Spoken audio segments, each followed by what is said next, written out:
Assalamualaikum warahmatullahi wabarakatuh. Waalaikumsalam warahmatullahi wabarakatuh. Teman-teman, sebelum presentasi dimulai, di sini saya akan membacakan peraturan.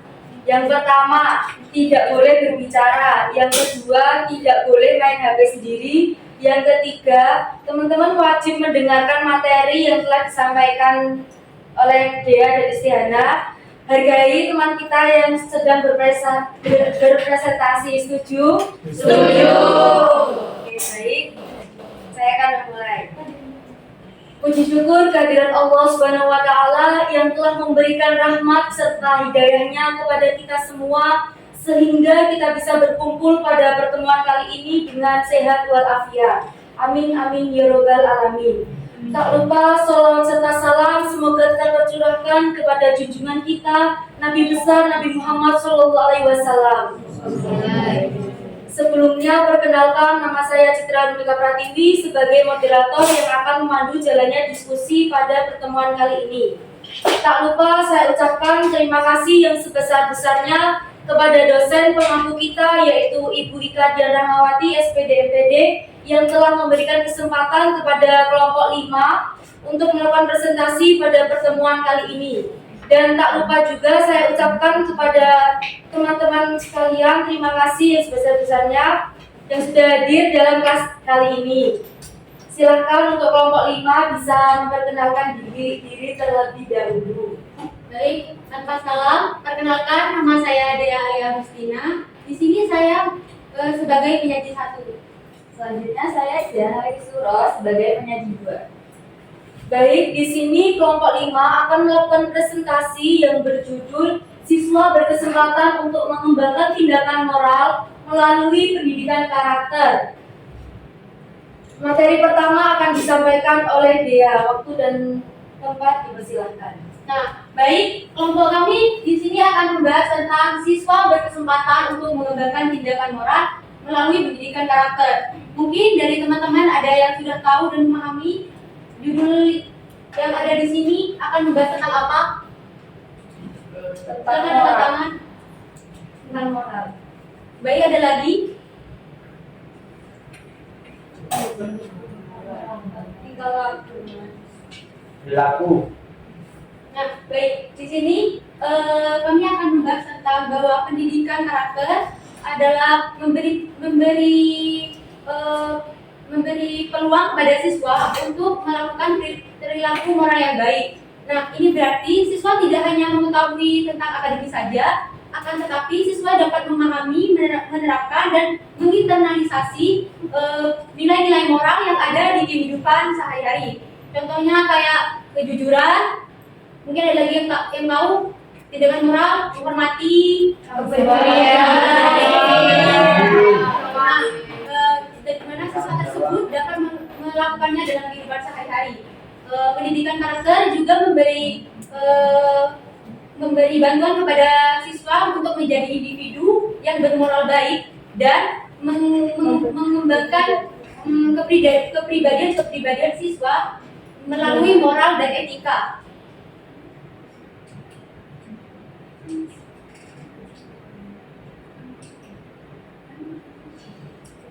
Nah, baik, pertama kita akan membahas tentang konsep dasar tindakan moral, yaitu moral akan dijelaskan oleh rekan saya. Baik, di sini saya akan melanjutkan pemaparan dari Dea. Konsep dasar tindakan moral. Siapa yang di sini sudah mengetahui moral itu apa? Mengetahui Moral adalah kalau seseorang. Jawaban dari teman-teman itu benar. Nah, menurut Capim pada tahun 2006, moral mengacu pada akhlak manusia yang menyangkut kebiasaan yang mengatur tingkah laku. Nah, perilaku kita kan nggak semuanya baik. Ya, dari diri kita kan masih ada yang perilaku yang baik, perilaku yang buruk. Tapi moral ini mengacu pada tingkah laku yang baik. Seperti yang tadi dijelaskan oleh rekan saya, seperti jujur. Apalagi tadi? Kemudian tanggung jawab, jujur dan lain-lain yang mengacu pada moral-moral atau tingkah laku yang baik. Selanjutnya tindakan moral yang akan dijelaskan oleh rekan saya. Nah, Menurut Nato Majo itu, tindakan adalah mekanisme dari suatu pengamatan yang muncul dari persepsi sehingga ada respon untuk melakukan suatu tindakan, di mana siswa tersebut dalam mengambil keputusan itu harus berdasarkan dengan prinsip-prinsip moral atau etika untuk mengambil keputusannya itu secara baik. Nah, yang kedua, yang selanjutnya adalah tindakan moral, adalah kemampuan untuk melakukan keputusan dan perasaan moral dalam perilaku nyata. Nah, perilaku nyata tersebut merujuk kepada siswa dalam merujuk kepada siswa untuk mengembangkan tindakan moral dan perasaannya ke dalam perilaku nyata itu secara benar, tidak salah dalam mengambil keputusannya. Dan selanjutnya,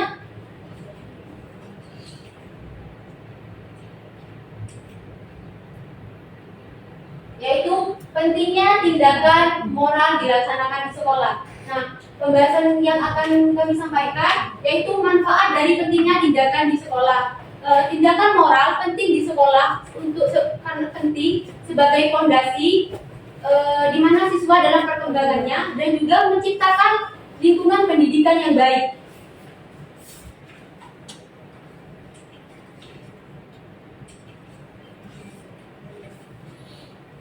Nah, ini adalah pemaparan tentang pentingnya tindakan moral yang dilakukan di sekolah. Yang pertama akan dibahas oleh rekan saya. Nah, di sini kan teman-teman bisa membaca kan, membantu siswa untuk saling mengenal. Kenapa sih moral ini, tindakan moral ini termasuk ke dalam tindakan moral itu kenapa? Menurut teman-teman, pemahaman teman-teman ini kenapa kok membantu siswa untuk saling mengenal ini masuk ke dalam tindakan moral?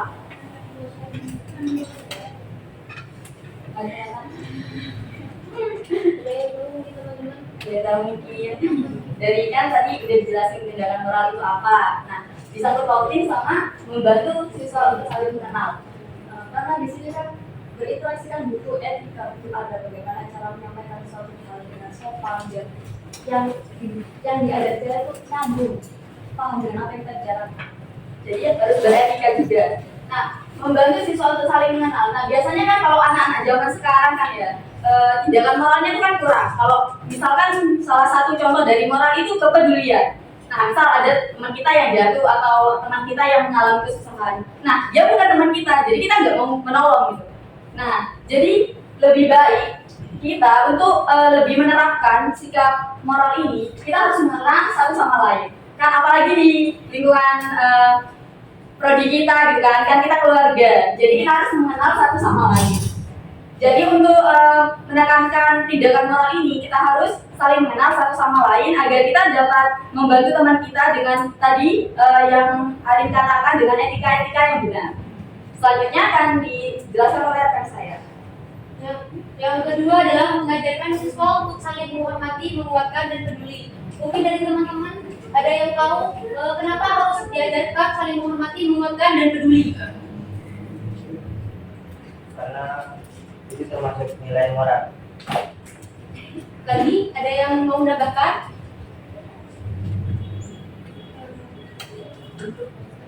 Mungkin jika mau menambahkan bisa berdiri ya teman-teman. Ada terlihat di kamera.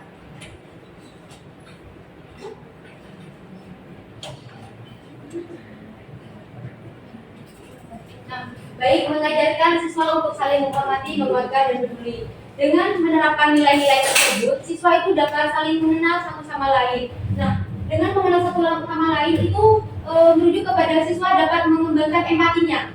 Empati siswa kepada teman siswa lainnya juga. Seperti itu. Baik, yang ketiga itu mengembangkan peran siswa dalam mengambil keputusan. Nah, maksudnya gimana teman-teman? Ada yang tahu atau saya saja yang akan menjelaskan? Ya. Baik, mungkin bisa sambil berdiri.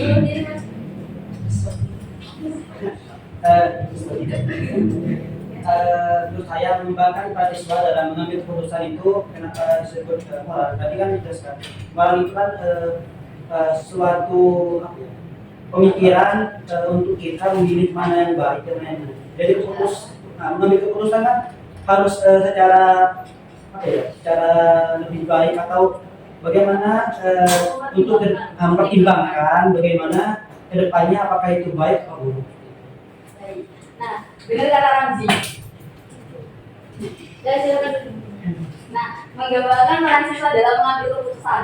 Nah, sekarang kan kita sendiri kan kalau ditanya kenapa sih masuk prodi PGSD, pasti kan kayak bingung. Entah itu karena orang tua atau apa. Berarti kan kita belum menerapkan ini kan, mengambil keputusan. Jadi kita cuma ikut-ikutan saja atau diarahkan saja. Nah, seharusnya itu kita tidak boleh seperti itu. Kan di moral ini kan ada tadi itu tanggung jawab. Nah, misal kita udah masuk nih ke sini, ya kita harus melaksanakan tanggung jawab ini, nggak boleh malas karena kita udah mengambil keputusan di sini. Jadi kita harus menerima resiko-resiko yang ada di dalam sini dan kita harus bertanggung jawab dengan apa yang kita pilih. Seperti itu. Mengerti? Mengerti. Nah, baik. Selanjutnya itu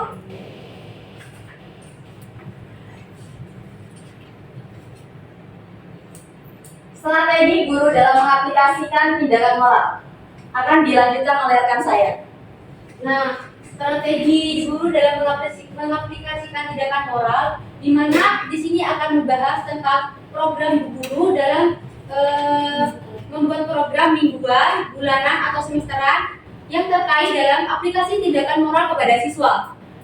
Di sini ada video, silakan disimak teman-teman.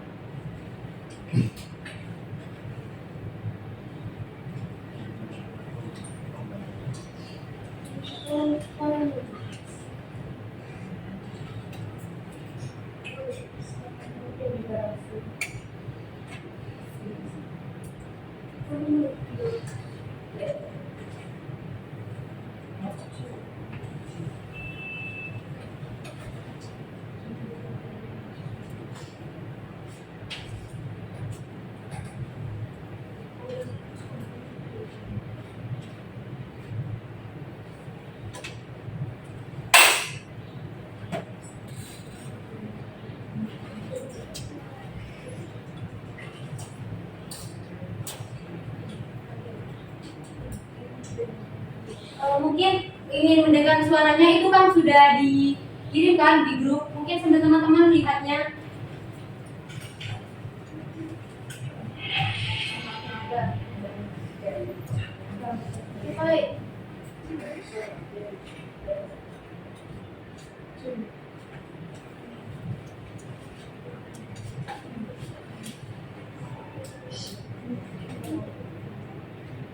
Mungkin dari teman-teman sambil bisa melihat video yang sudah kita kasih ke grup.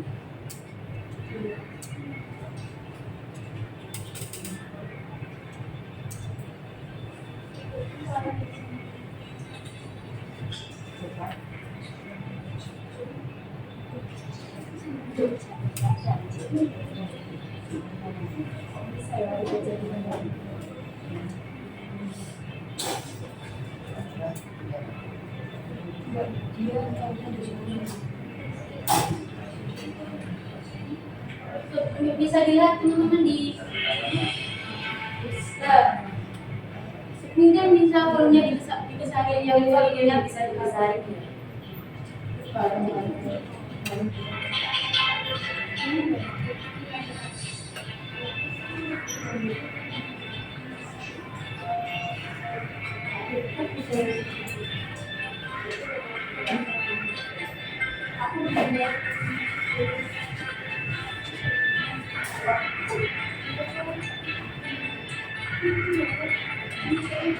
Oke, cukup. Nah, mungkin dari teman-teman dari video tersebut ada yang tahu itu siswa melakukan apa sih?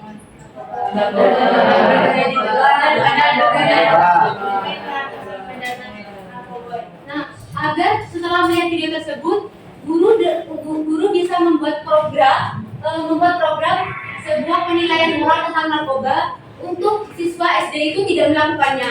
Nah, di sini kan guru membuat kurikulum kesehatan tentang anti narkoba melalui sosialisasi, di mana menggunakan narkoba itu tidak baik. Dalam program sosialisasi ini membantu murid untuk agar tidak melakukan bahayanya narkoba untuk jangka panjang. Mungkin dari teman-teman ada yang tahu cara guru melakukan program tersebut seperti apa? Sosialisasi. Mungkin ada yang lain? Isolasi. Mungkin saya melihat kayak video singkat mengenai orang yang mendapat hukuman karena adegan tersebut. Jadi mereka itu kayak takut melakukannya karena melihat dari video tersebut. Dan apa ya, tanpa aku nggak mau melakukan ini biar nggak dapat hukuman seperti ini. Jadi timbul rasa takut untuk melakukannya dari video tersebut. Nah, di sini saya akan menambahkan guru itu dapat melakukan penyuluhan anti narkoba, membuat program di mana guru tersebut dapat mendatangkan sumber lain yaitu polisi atau TNI atau kesehatan masyarakat di mana menjelaskan kepada siswa dengan usia-usia mereka yang berbeda secara sederhana tentang bahaya narkoba yang ketika digunakan oleh siswa tersebut dapat memberikan efek dalam jangka waktu panjang. Juga bisa melalui program kampanye anti narkoba. Nah, dalam program kampanye tersebut, di mana guru itu dapat memberi poster, terus brosur ataupun mading kepada siswa dalam bahasa pematerinya tersebut bahayanya tentang menggunakan narkoba. Selanjutnya akan dijelaskan oleh rekan saya.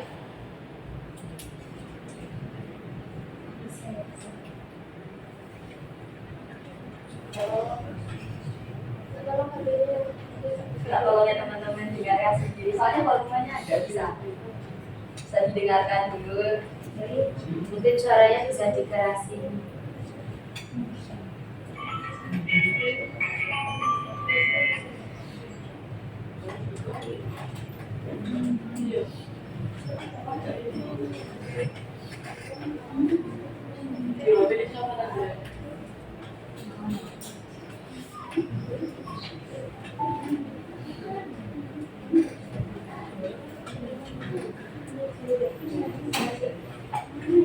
Nah, teman-teman di sini yaitu bocah kelas 5 SD cabuli siswi kelas 1 SD.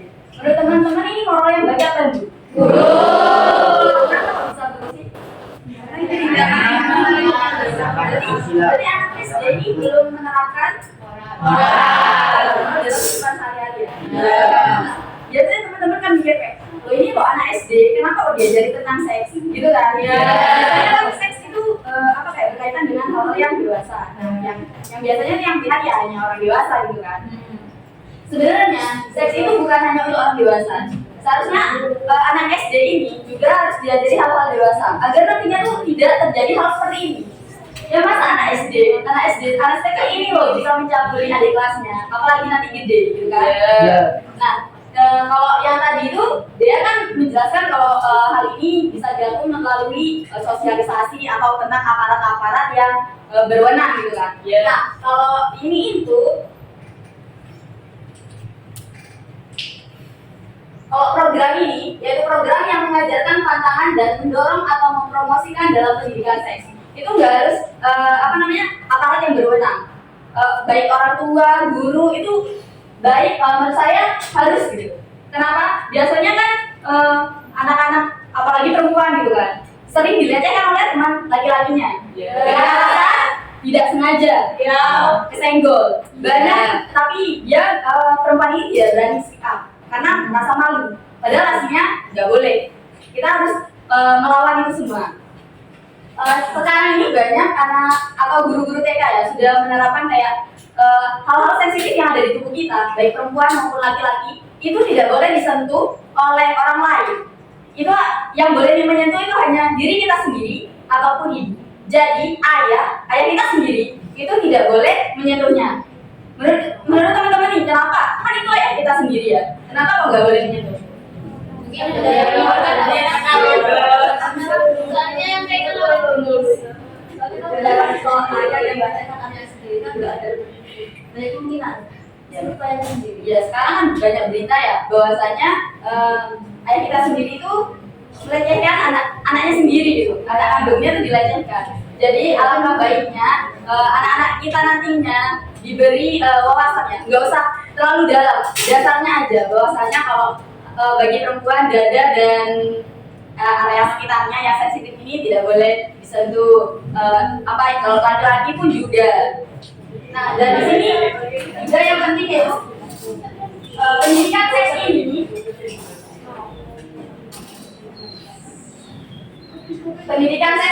juga dapat memberikan pengetahuan mencegah anak agar tidak terkejut saat masuk usia pubertas. Nah, saat kita pubertas kan pasti di area dada untuk perempuan itu mengalami besar atau apa gitu kan pasti anak SD itu kan kayak loh kayak ini kok jadi besar ya orang kecil kan. Terus kalau laki-laki di sininya loh kok aku punya ini ada itu nggak punya, ada perempuan tuh nggak punya gitu kan. Ya, itu tuh guru juga berhak untuk mengasih tahu gitu kayak kalau nanti tuh kayak gini gitu itu tuh agar ya ini mendorong anak menjaga organ reproduksinya, jadi nggak sembarangan gitu. Mencegah kehamilan usia dini. Ya kan sekarang kalau nggak melakukan hal nakal nggak keren gitu kan. Terus serta mencegah terjadinya pelecehan seksual. Nah seperti video tadi, bocah kelas 5 SD mencabuli adik kelasnya. Selanjutnya akan dijelaskan oleh rekan saya. Nah, mungkin sebelumnya ada di grup itu udah dikasih videonya ya teman-teman. Ya. Iya.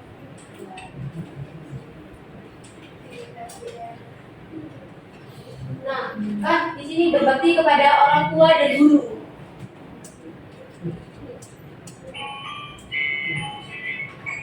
Kita akan mendengarkan cerita berbakti kepada guru.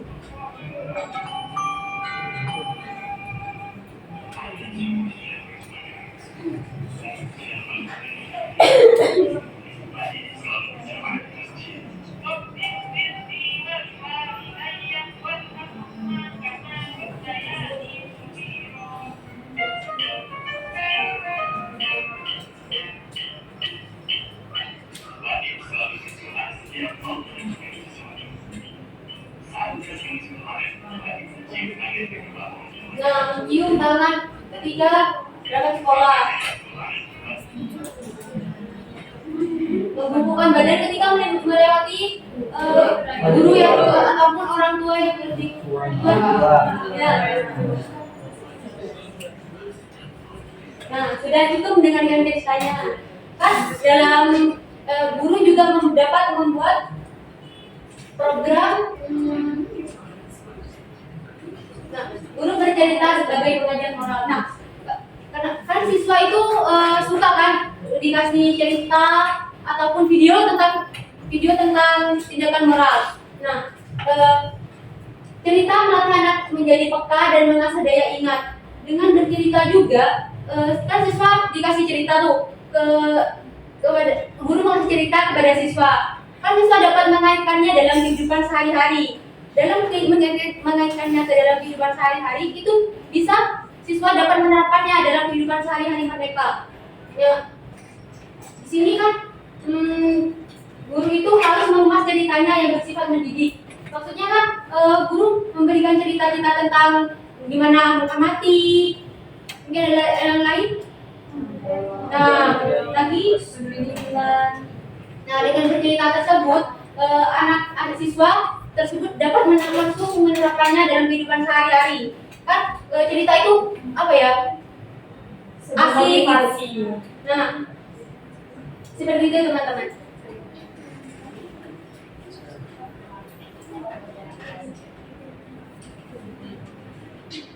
Nah, sekarang selanjutnya adalah pengaplikasian program siswa dalam mengembangkan tindakan moral di sekolah. Nah, di sini kan sudah ada kayak meneliti pramuka gitu. Terus ini ada eksperimen. Mungkin ada yang tahu pembahasan selanjutnya tentang apa? Kegiatan. Nah, di sini kami akan menjelaskan kegiatan intrakurikuler, kokurikuler, dan ekstrakurikuler. Yang pertama yaitu adalah akan disampaikan oleh rekan saya. Lihat dulu ya teman-teman videonya.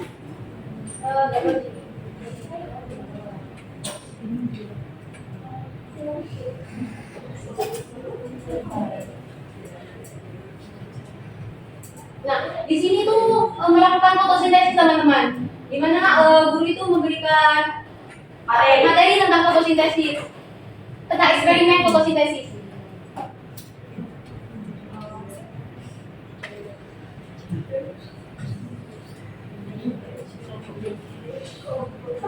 Kan udah tahu ya ini tentang fotosintesis kan? Iya. Langsung lanjut ke penjelasannya aja ya.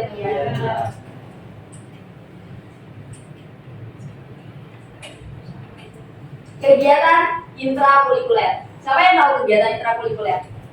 Ya, bisa berdiri Mbak. Kegiatan intrakurikuler yaitu kegiatan yang dimana dilakukan di dalam kelas untuk mengembangkan suatu kemampuan atau potensi siswa. Nah, seperti itu. Mungkin ada yang menambahkan lagi teman-teman? Kegiatan intrakurikuler. Apa sih kegiatan intrakurikuler itu?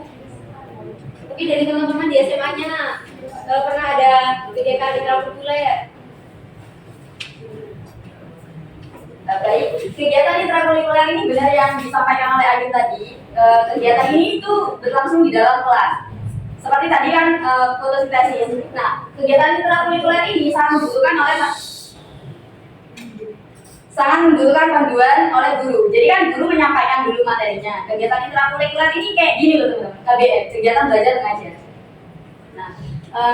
Nah, di sini guru memberikan materi tentang fotosintesis. Jadi siswa-siswa SD tadi itu yang di video tadi itu melakukan eksperimen fotosintesis. Menurut teman-teman, nilai-nilai yang dapat diperoleh dari eksperimen ini apa sih? Kegiatan moralnya ya teman-teman. Bukan Tanggung jawab, disiplin, kerja sama. Baik. Nilai-nilai yang diperoleh itu bertanggung jawab yang pertama. Kenapa sih bertanggung jawab dalam kegiatan eksperimen ini? Kok bisa nyambungnya ke bertanggung jawab gitu? Menurut teman-teman kenapa? Siswa bertanggung jawab Karena di situ kan peralatan eksperimen Nah, mungkin ada yang lain lagi. ngacungkan tangannya teman-teman. Biar kayak Bisa berdiri, bingung. kayak gitu tadi. Gimana? Biar teman-temannya itu tahu. Menurut Ingrid apa tadi? bisa kelihatan. Ya udah jawab aja Ingrid. Caranya bisa diteraskan. Ya. Siswa bisa disiplin dalam siswa dapat bertanggung jawab dalam mengembalikan peralatan eksperimen yang telah digunakan. Nah, yang lain Bertanggung jawab. Nah, benar kata Ingrid tadi, bertanggung jawab. Nah, kalau kita melakukan eksperimen kan pasti kita membutuhkan alat dan bahan. Nah, kan alat itu ada yang minjem dari sekolah, ada yang emang bawa dari rumah. Nah, dibawa dari rumah pun itu minjem kan, minjem ke orang tua. Nah, kita bagaimana sih caranya agar alat-alat dan bahan, alat-alat yang kita gunakan tadi itu tidak rusak? Kan kalau kita meminjam sesuatu itu alangkah baiknya kita mengembalikan itu dalam keadaan yang ya seperti semula. Misal kita meminjam mangkok, ya nggak mungkin kita mengembalikan dalam keadaan pecah, ya kan masih dimarahin kan. Kalau kita mengembalikan dalam bentuk yang semula, misal kita minjam terus dikembalikan lagi ke sesuai dengan bentuk semula, itu namanya kita tuh sudah bertanggung jawab. Selanjutnya apa menurut teman-teman? Nilai-nilai yang diperoleh. Disiplin. Menurut Lila tadi kan disiplin. Disiplinnya kenapa sih? Dia kan ya Berdiri. Gak mungkin suaranya Agak dikeras ya. agak dikeras. kan dia disiplinnya karena mengikuti prosedur-prosedurnya pada kegiatan eksperimen dengan berjalan dengan baik. Benar. Jadi kan kalau kita melakukan eksperimen kan itu udah dipandu oleh gurunya kan. Iya. Gurunya udah kayak sholat itu kan udah ada tata cara. Nah, melakukan eksperimen juga udah ada tata caranya.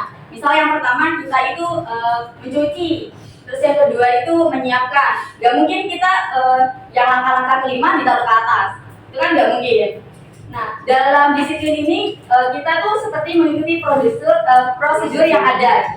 Nah, yang kedua, disiplin itu kayak membersihkan peralatan yang sudah digunakan. Misal kita sudah mengotori peralatan yang tadi digunakan untuk fotosintesis ini ya. Nah, kita ya membersihkan lagi dan menaruh di tempatnya. Itu tentu termasuk dalam moral Disiplin. Kemudian akan dilanjutkan oleh rekan saya. Nah, di sini kita akan menonton video lagi ya teman-teman. Ya.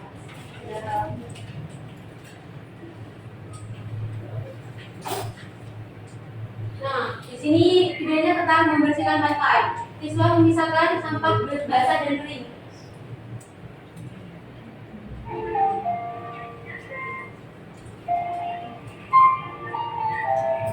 Nah, bisa dilihat siswa-siswa itu membawa plastik masing-masing. Dan juga guru itu mengarahkan. Nah, di sini tuh selain siswa itu dapat refleksi ke pantai juga dapat mengajarkan nilai-nilai moral yang ada di sini.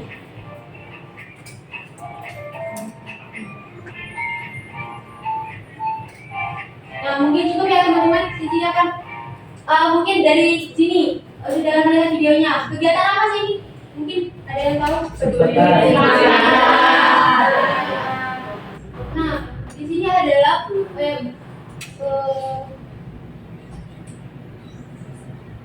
video tersebut adalah kegiatan kokurikuler. Mungkin dari teman-teman ada yang tahu sih apa sih itu kegiatan kokurikuler? Kegiatan sekolah yang dilaksanakan di luar kegiatan sekolah yang dilaksanakan di luar jam pelajaran. Nah, mungkin ada yang Dari Mbak Esti aja yang pendapat lain. Nah, kegiatan kokurikuler ini dilakukan adalah bagian dari kegiatan sekolah yang pelaksanaannya dilakukan di luar jam pelajaran.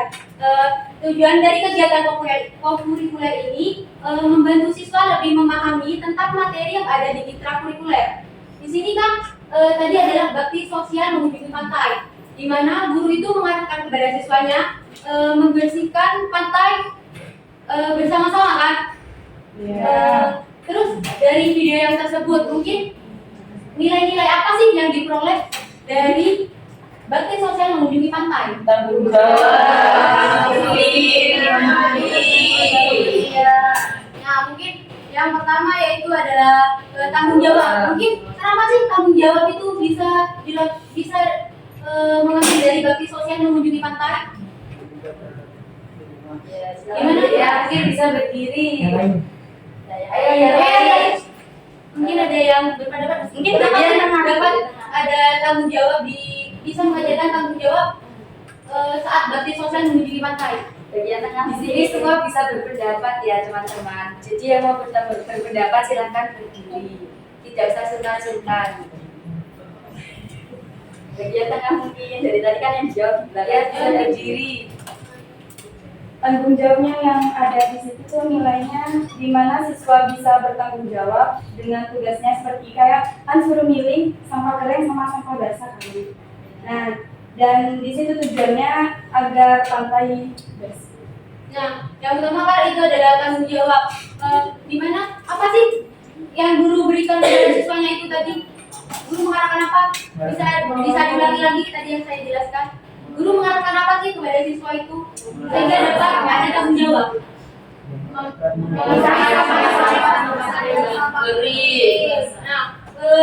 kan barusan guru itu mengarahkan kan bisa juga guru itu sudah memberikan tugas kan kepada siswanya. Dan tugas tersebut harus dilakukan oleh siswa dengan tanggung jawab mereka kan. Nah, yang kedua mungkin ada yang tahu selain bertanggung jawab apa sih nilai-nilai yang diperoleh? Disiplin. Gimana sih maksud disiplin yang didapatkan dari bakti sosial mengunjungi pantai? Silakan berpendapat. Kenapa sih kok bisa dengan memperoleh nilai-nilai dari bakti sosial mengunjungi pantai? Saya bisa berdiri. Karena ada tadi pantai kan para siswa disuruh memakai seragam kan untuk mendisiplinkan mereka ada sama gitu. Ada lagi. Ini gimana sih? Kata tujuannya tentang saja mungkin hal-hal yang kegiatan itu tujuannya tuh apa gitu. Siswa tepat waktu dalam mengunjungi lokasi. Nah, disiplin tepat waktu. Kalau misalkan siswa tersebut dapat disiplin tepat waktu, kan otomatis acaranya itu akan berjalan dengan lancar. Sesuai dengan rencana guru, ulangnya kapan, selesainya kapan untuk memperlancar kegiatan dari bakti sosial mengunjungi pantai tersebut. Adakah nilai lain yang dapat diperoleh dari bakti sosial mengunjungi pantai? Nah, peduli lingkungan. Mungkin ada yang tahu apa sih maksudnya dari peduli lingkungan dalam bakti sosial mengunjungi pantai? Yang maksudnya peduli lingkungan itu kan menurut saya ya, kalau suka memisahkan sampah. Nah, kalau sebenarnya peduli lingkungan itu ya, mengajarkan murid untuk agar tidak membuang sampah sembarangan. Nah, kata itu bisa merusak lingkungan, makanya di situ kan ada bakti sosial untuk membersihkan pantai. Ada yang lain? Mungkin gimana siswa peduli dalam menolong temannya dalam kesulitan ketika melakukan bakti sosial di pantai. Nah, barusan kan dijelaskan ada kepedulian. Ketika ada temannya yang kesulitan saat membersihkan sampah, misalkan sampah tersebut terlalu ke dalam pasir sehingga harus menarikkan. Terus ada temannya yang melihatnya, teman tersebut dapat ada kepedulian membantu teman tersebut sehingga masalah yang ada di temannya bisa terselesaikan. Nah, penjelasan selanjutnya akan dibahas oleh rekan saya.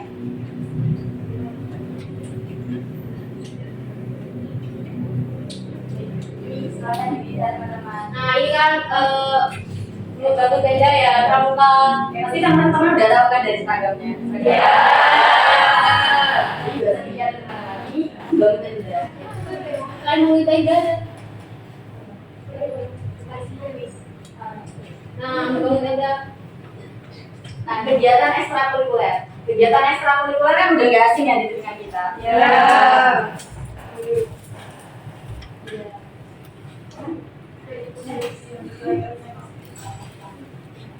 Kegiatan ekstrakurikuler ini kan udah gak asing di telinga kita. Kegiatan ekstrakurikuler ini tuh sebenarnya sama kayak kokurikuler. Nah, kalau kokurikuler ini penguatan dalam materi yang dijelaskan sama guru. Kalau ekstrakurikuler ini seperti kayak mengembangkan minat dan bakat. Kayak bakat kalian gimana? Ya, ngambil ekstrakurikuler yang sesuai, jangan yang berbanding terbalik dengan bakat dan yang kita minati gitu kan. Nah, di sini kita mengangkat tentang pramuka. Nah, di sini kan ada kan yang udah pernah ikut tentang kepramukaan. Mungkin yang sudah berpengalaman tuh dapat dapat menjelaskan nilai-nilai yang diperoleh itu apa saja sih dalam kegiatan ekstrakurikuler Di pramuka. kegiatan pramuka itu kan banyak kayak tari temali, memasak bareng. Apa sih nilai-nilai yang dapat diperoleh dari pramuka? Kerjasama.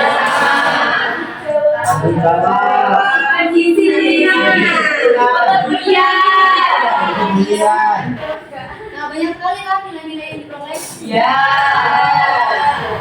Nilai-nilai yang diperoleh itu seperti kerjasama. Kan kalau pramuka itu kan kalau kemah kan nggak mungkin sendiri ya. Pasti ada pembina dan ada regunya. Kerjasama itu kan dapat diperoleh dari situ. Yang kedua itu kepedulian. Kepedulian terhadap sesama teman. Kalau kita membangun tenda sendirian susah nggak? Susah. Itu sama orang lain kan? Iya.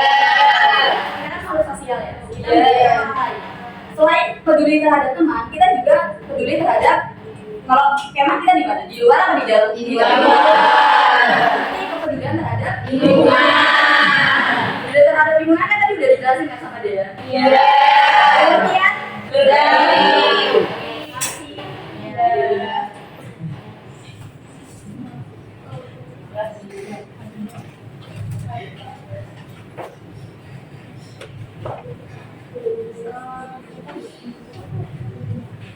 Berhubung materi telah selesai disampaikan oleh semua pemateri, maka untuk selanjutnya yaitu masuk pada sesi tanya jawab. Silakan bagi teman-teman yang ingin bertanya atau menambahkan dan menyanggah bisa mengacungkan tangan dan berdiri. Berapa pertanyaan? Hanya membuka 2 pertanyaan. Berdiri nggak? Ya, bisa berdiri. Menyebutkan nama dan NIM ya Mbak. Di sini saya Nggak mau bertanya ya. Maunya minta tolong penjelasannya yang di saat video yang siswa kelas S5 SD mencabuli siswi kelas 1 minta tolong dijelaskan lagi Mbak. Kan kalau anak SD ya videonya aja atau sama penjelasan? sama penjelasannya.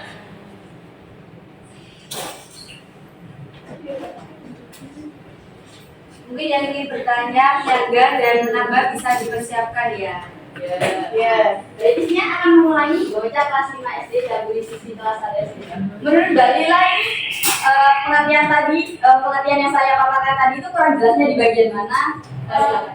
Tadi kan Mbak Ana kan bilangnya kalau apa? Yang boleh menyentuh itu siapa aja coba? Ibu serta diri sendiri. Itu kalau saya tanya, emangnya ayah itu nggak boleh nyentuh ya? Kan ini sebenarnya itu dalam agama pun ayah itu dilarang menyentuh anaknya. Kalau itu apa? Kalau seumpama rasa sayangnya ayahnya itu kayak kan biasanya ayah kan ada yang kayak nyium pipi terus mau terus supaya anakku pintar kadang kan dicium juga, emang itu nggak boleh? Bentar ya. Maaf izin memperjelas mungkin maksudnya dia itu bukan ayah tidak boleh menyentuh sama sekali, tapi dalam aturan memang ayah itu kan konteksnya lawan jenis, sedangkan diri kita dan ibu kita itu biasanya kan kita lebih dekat sama ibu, sedangkan ayah itu konteksnya lawan jenis. Jadi kalau dibiasakan ayah itu sudah dibiasakan menyentuh anaknya kan, kalau biasanya kalau dari aturan itu anak usia SD itu ayahnya sudah tidak boleh menyentuh privasinya, karena ayah itu kan konteksnya lawan jenis. Jadi kalau anak-anak sudah terbiasa seperti itu, ada orang atau gurunya yang bukan berpikiran ya, yang apa ya kayak yang menyentuh itu gitu dengan pikiran kotor mungkin ya, dia sudah terbiasa gitu, jadi dia nggak merasa aneh gitu. Jadi bahayanya tuh di situ, anak-anak tuh karena mereka udah terbiasa dengan ayahnya yang lawan jenis, jadi sama seseorang yang asing yang dalam itu kalau dia sih gurunya ya, mungkin gurunya itu jadi terbiasa juga, jadi anak-anak nggak ada perlindungan gitu. Jadi mungkin penjelasannya bisa seperti itu. Baik, saya Jadi mengerti. kan tidak boleh sama sekali. Ya, dari saya mengerti dari diri. Nah kan sekarang tuh kayak dengan emeng-emeng aku cinta kamu, ya dia kayak oh yaudah adik saya juga cinta saya kok nggak apa-apa gitu kan. Berarti kan dia nggak punya perlindungan kan, berarti dia nggak bertanggung jawab kepada dirinya sendiri. Nah, moralnya kan tadi bertanggung jawab kan. Ya baik, mungkin ada sanggahan. Tapi kan itu enggak, iya ya. Kan tadi juga Mbak Ana kan juga bilang kalau cinta kayak nggak sepenuhnya itu salah cowoknya gitu. Kalau misalnya ada kejadian mencabuli dia apa gimana kan itu kan bukan sepenuhnya salah cowoknya kan, Mencabuli itu berarti yang cowok yang mencabuli itu bukan kalau sama-sama mau tuh bukan mencabuli. Mencabuli. Sama-sama enak juga mencabuli, Mbak. Dalam program dulu dalam pendidikan seks itu kan biar apa ya, siswa tersebut mendapatkan kepercayaan diri gitu dari apa ya, bukan membatasi kita gimana sih hal-hal yang tidak baik dan hal-hal yang baik, itu maksud dari program dulu dalam izin pendidikan seks. Ya boleh. Mungkin kan bukan sepenuhnya ayah tidak boleh menyentuh kita, tapi dalam konteks materi ini ayah tidak menyentuh area sensitif kita. Untuk mencium atau memeluk kita itu adalah bukti kasih sayangnya beliau. Jadi konteks materi ini tuh di daerah sensitifnya. Itu sebelum atau sesudah itu? Tadi itu nanti penjelasannya Mbak Ana itu mungkin kurang belum penyampaian. Kalau menurut saya penyampaian menurut saya penyampaian Mbak Ana tadi itu rada apa kayak kurang Ya kurang dipahami gitu. Mungkin ada kesalahan lagi yang dapat ditambahkan teman-teman. Enggak, benar. Luruskan dulu. Ya baik, di sini saya menerima sarannya ya. Di sini tuh konteksnya itu kayak bukan ayah tuh bukan sama sekali nggak bisa menyentuh. Ya boleh, ya orang ayah kita kok, ya kan? Yang nggak boleh itu kalau menyentuh area-area yang sensitif, apalagi sudah puber. Apalagi kan kalau anak SD sekarang puber tuh kelas 5 tuh udah puber 3. Ya, semakin subur anaknya, semakin cepat dia pubernya. Ya. Nah seperti itu. Jadi maksudnya nggak boleh menyentuh itu bukan menyentuh kepala ya bukan area sensitif gitu. Maksudnya seperti itu. Apa mungkin dipahami atau mungkin bisa lagi atau mau dikasih saran? Gimana teman-teman? Mungkin ada lagi. mungkin ada selanjutnya dipertanya siapa bisa mengajukan tangan, ya silakan. diri. Sebut nama, NIM. Tanpa salam, saya Sinta Nuriki. Nama saya Sinta Nurian, ini KAJ 006. Di sini kan membahas tentang tindakan moral. Salah satunya itu disiplin kan. Nah, bagaimana cara guru melakukan latihan disiplin moral kepada siswanya? Terima kasih. Baik, jadi pertanyaannya tuh bagaimana sih cara guru tuh memiliki melakukan latihan tindakan disiplin moral? Apakah bisa dijawab? Oke, dilanjut berhubung dari materi minta dilanjut dulu. Apakah ada pertanyaan lagi? Bisa berdiri, sebut nama dan NIM-nya. Sudah cukup jelas yang dijelaskan oleh pemateri? Sudah. Mungkin ada yang bertanya lagi teman-teman di sini, kami membuka sesi pertanyaan. Ayo gunakan kesempatan ini sebaik mungkin.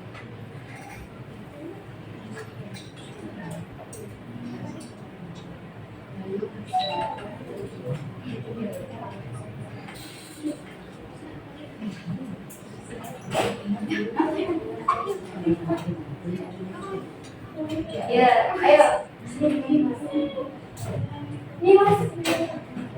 Mohon maaf, keduluan Mbak Dia. Sebutkan nama dan terakhir. Perkenalkan, nama saya Max Nakabiwan, di terakhir 024. Saya mau nanya, bagaimana solusi jika ada siswa yang tidak mengikuti ekstrakurikuler? Oke, apakah sudah jelas pertanyaannya? Oh, tidak berarti enggak. Berhubung pemateri hanya membuka 2 pertanyaan, jadi mohon maaf pertanyaan sesinya ditutup ya. Ya. Untuk pertanyaan dari tunggu sebentar ya teman-teman, mau berdiskusi. Itu dia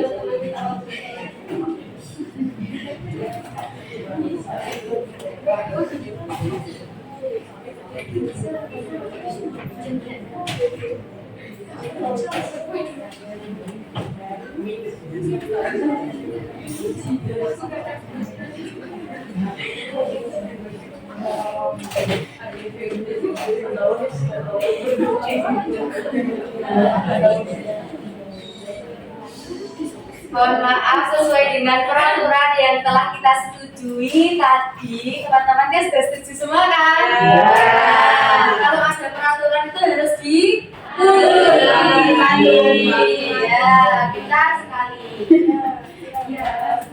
Ya, Bu.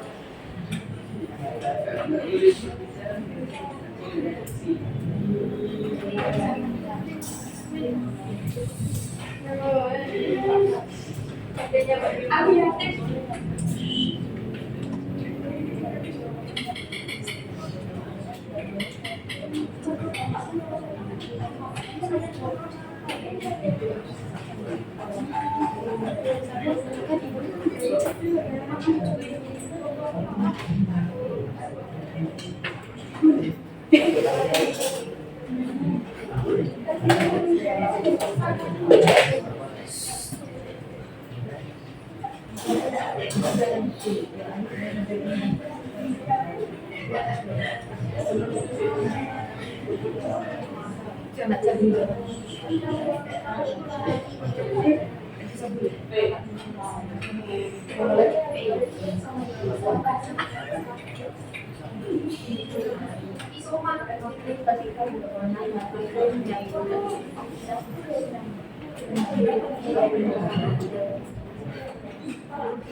Oke, baik, mohon kondusif ya teman-teman. Di sini dari pemateri akan menjawab dari 2 pertanyaan yang telah sampaikan. Yang pertama yaitu bagaimana cara guru melakukan disiplin di sekolah. Nah, di sini saya akan menjawab pertanyaan tersebut. Di buku Likona halaman 168. Mungkin bisa dibuka ya yang bukunya. Untuk teman-teman sebelahnya mungkin bisa dikasih tahu. Di sini 68. Halaman 168 di buku Likona ya.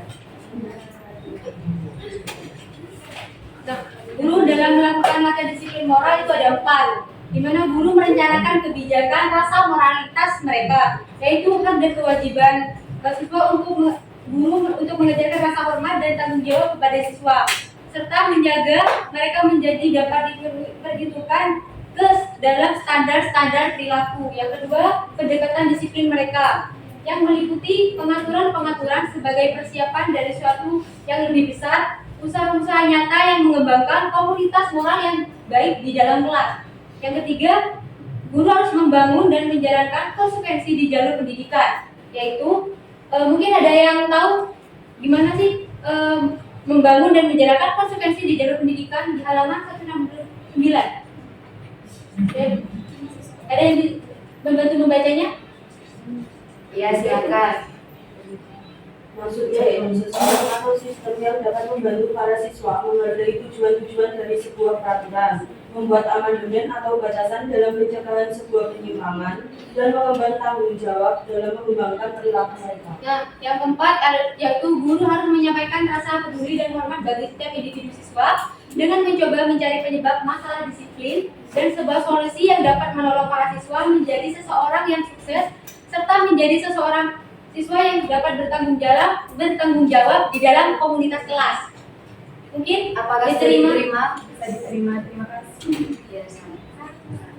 Baik, lanjut ke pertanyaan yang kedua yaitu bagaimana jika siswa tidak mengikuti kegiatan ekstrakurikuler? Nah, jurnalnya tuh udah dikirim di grup pendidikan karakter yang paling bawah sendiri yang sudah dikirim ulang sama PJ-nya. Itu menurut Devi Octavia Harvan tahun 2002 itu mengatakan kegiatan ekstrakurikuler ini berada dalam bimbingan pihak sekolah dengan tujuan utamanya itu dari kegiatan ekstrakurikuler ini mengacu dalam untuk mendidik hak kepribadian, potensi, bakat, keinginan, serta kecakapan dari peserta didik yang lebih mendalam atau di luar yang telah dikembangkan dalam kurikulum. Nah, pertanyaannya kan tadi tidak mengikuti ekstrakurikuler ya. Seharusnya ekstrakurikuler itu sebenarnya kayak nggak wajib. Tapi kalau pramuka tadi, kalau di dalam sekolah kan wajib untuk mengembangkan sikap-sikap moral yang saya sebutkan tadi itu. Sebenarnya ekstrakurikuler itu kembali kepada diri kalian sendiri. Diri kalian sendiri ini pengen nggak buat mengembangkan bakat kalian? Pengen nggak untuk menemukan minat kalian itu di mana?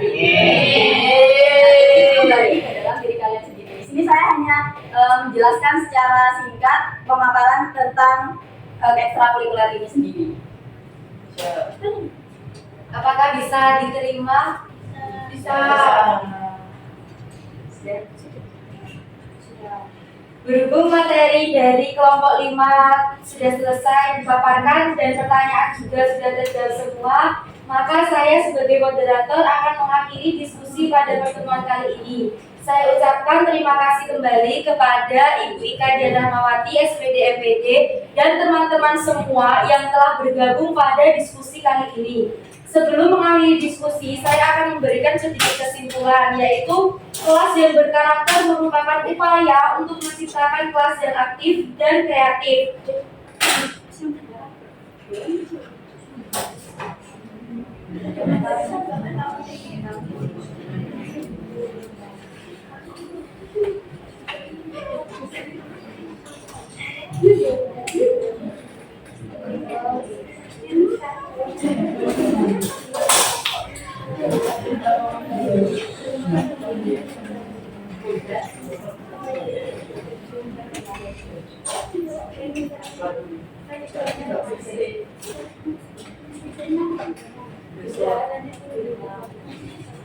Baik, mohon maaf, saya ulangi lagi. Kesimpulannya yaitu moral merupakan semua tindakan, baik dan tindakan buruk pada diri manusia yang terbentuk karena sebuah kebiasaan. Sedangkan etika merupakan ilmu pengetahuan mengenai asas-asas atau norma tindakan moral harus ditanamkan sejak dini karena sangat penting dalam kehidupan. Ada berbagai macam tindakan moral di sekolah dan juga terdapat strategi guru dalam mengaplikasikan dan pengaplikasian dalam program siswa dalam mengembangkan tindakan moral. Baik, apakah bisa dipahami? Sekian dari kami, kurang lebihnya saya sebagai moderator mohon maaf apabila ada tutur kata yang kurang berkenan. Saya akhiri, wassalamualaikum warahmatullahi wabarakatuh. Waalaikumsalam warahmatullahi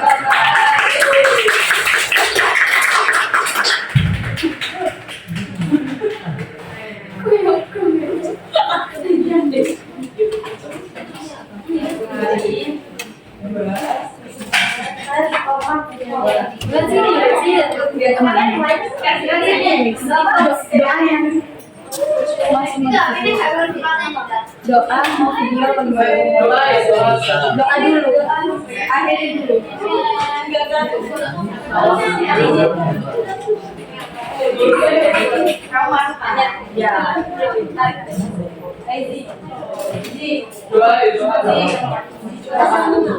Oh, bersiap. Duduk siap. Sebelum pembelajaran diakhiri, mari kita sama-sama membaca doa sesuai dengan keyakinan masing-masing. Berdoa dimulai.